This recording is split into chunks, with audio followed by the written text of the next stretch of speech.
자, 여러분 안녕하십니까? 오늘은 교사가 사용하는 피드백의 종류에 대해서 설명드리도록 하겠습니다. 이 부분에 대해서 이제 설명하기 이전에 이게 어느 부분과 관련이 되어 있는지 말씀을 드리자면 우리가 이전에 Form Focused Instruction에 대해서 잠깐 했었어요.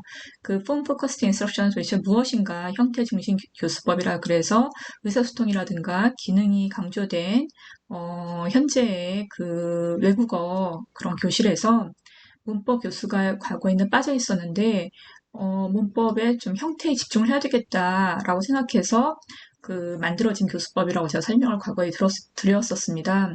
그래서 이 폼 포커스 인스트럭션에서 우리가 보통 얘기를 하면은 익스플리서트하게 이제 폼을 프리젠트하는 경우가 있어요. 그리고 이제 임플리서트하게 폼을 프리젠트하는 경우가 있습니다.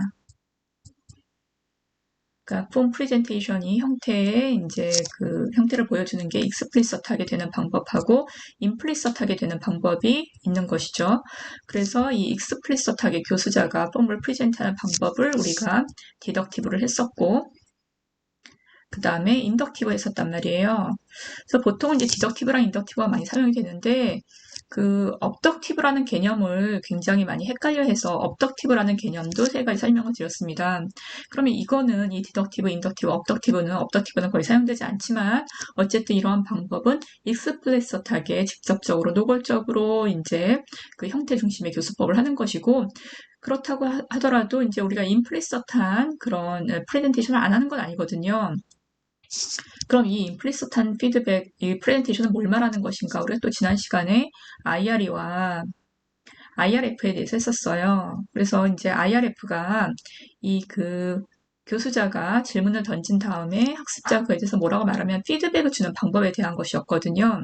그래서 오늘 하는 건 뭐냐면은 이 피드백, 요 교수자가 피드백을 주는 방법에서 되게 이제 여러 가지 종류가 있는 거예요.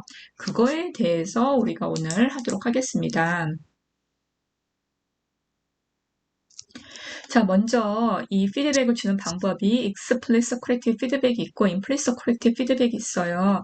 이거는 또 아까 말했던 explicit presentation of form이라든가 implicit presentation of form하고 약간 다른 겁니다. 우리가 지금 implicit한 presentation of form을 하는데, 그러니까 직접적으로 형태 중심의 교수법을 하는 게 아니라 간접적으로 형태에 대해서 학생들이 좀 노티스할 수 있도록 피드백을 주는 방법을 하는데 그 피드백을 주는 방법도 역시 익스플리시트한 방법이 있고 임플리시트한 방법이 있다는 거예요.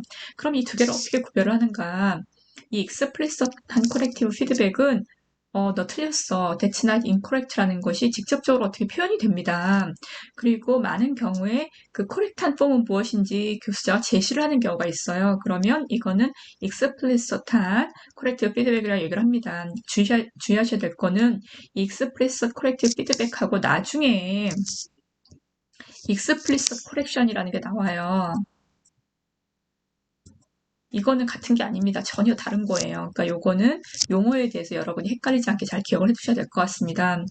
자, 어쨌든 explicit한 corrective feedback은 틀렸다는 게 직접적으로 제시가 되고 correct한 form도 제시가 되고 뭐 이런 정도로 이루어지는데 implicit한 corrective feedback은 틀렸다는 표현이 제시되지 않을 확률이 굉장히 큽니다.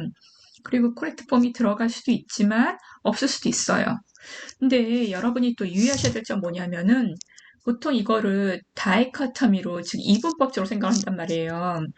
익스플리서트한 게 그 코렉티브 피드백이 있으면 나머지 거는 임플리서트한 거야 라고 얘기를 하고 자 교수님 이거 익스플리서트한 프레젠테이션이 익스플리서트 코렉티브 피드백이에요 아니면 임플리서트 코렉티브 피드백이에요 이런 식으로 얘기를 하는데 그렇지 않습니다. 그렇지 않고 이게 거의 컨티뉴um식으로 이루어져 있어요. 그러니까 어떤 타입의 피드백은 익스플리서트에 조금 더 가깝고 어떤 거는 정말 완전하게 익스프레스 퀄리티 피드백이고 어떤 거는 임플리시트한 것에 좀 가깝습니다. 그래서 어떠한 피드백은 완전히 정말 100% 임플리시트 퀄리티 피드백이라고 할 수 있는 그렇게 컨티뉴엄으로 연속선상이 있다. 이렇게 이해하시면 쉬울 것 같습니다.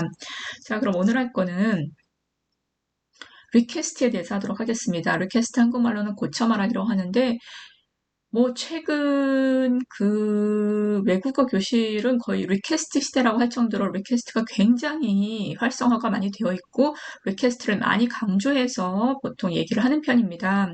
왜냐하면 리퀘스트가 임플리서트한 코렉티브 피드백의 거의 대표적인 그런 종류예요. 왜 리퀘스트 시대라고 얘기를 하냐면은 우리가 이제 그 영어 수업, 외국어 교실 수업에서 어떻게든 학습자가 스피킹을 많이 하도록 유도를 해야 된단 말이에요. 그래서 유도를 할 때 학습자가 대화를 중지하지 않고 이어가기를 바랄 때, 즉 리퀘스트 피드백을 하되 학습자가 대화를 중지하지 않을 거기 때문에 이것이 가장 현재 각광을 받고 있는 그런 피드백의 종류라는 거예요. 그래서 대표적인 것이 이런 겁니다. Why you don't like Mark? 이런 식으로 이제 학생이 얘기했을 때 Why don't you like Mark? 이런 식으로 수정을 해줬죠. 그쵸? 수정을 해줬지만 이거는 교수자가 이게 잘못된 형태라는 거를 그 학습자가 느꼈으면 좋겠다, 알아챘으면 좋겠다라고 간절히 바라지만은 이건 바람에 그칠 뿐이고 학습자가 노티스하지 못할 확률도 되게 높은 거예요. 왜냐하면은 너 저기 순서가 틀렸네 이렇게 말해야지라고 말을 안 해줬기 때문에 이것이 또 학습자가 이거를 받아들일 그런 준비가 안 돼 있으면 캐치를 못하는 것이죠.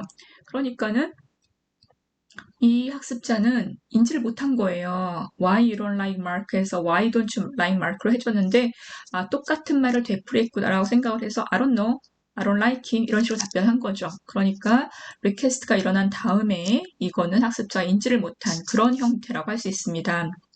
자, 리퀘스트에 대해서 말씀을 드리는데 리포뮬레이션하고 좀 분리해서 말씀을 드려볼게요. 보통은 리포뮬레이션하고 리퀘스트하고 같다라고 보는 경향이 굉장히 큽니다. 대부분은 다 이렇게 봐요. 왜냐하면 리퀘스트 자체가 리포뮬레이트, 재발화가 일어나기 때문에 그러니까 학습자의 발화를 고쳐 말하는 것이기 때문에 리포뮬레이션하고 리퀘스트가 같다라고 대부분 봅니다. 그렇지만 또 어떤 연구자는 같지 않다라고 보는 경우도 있어요.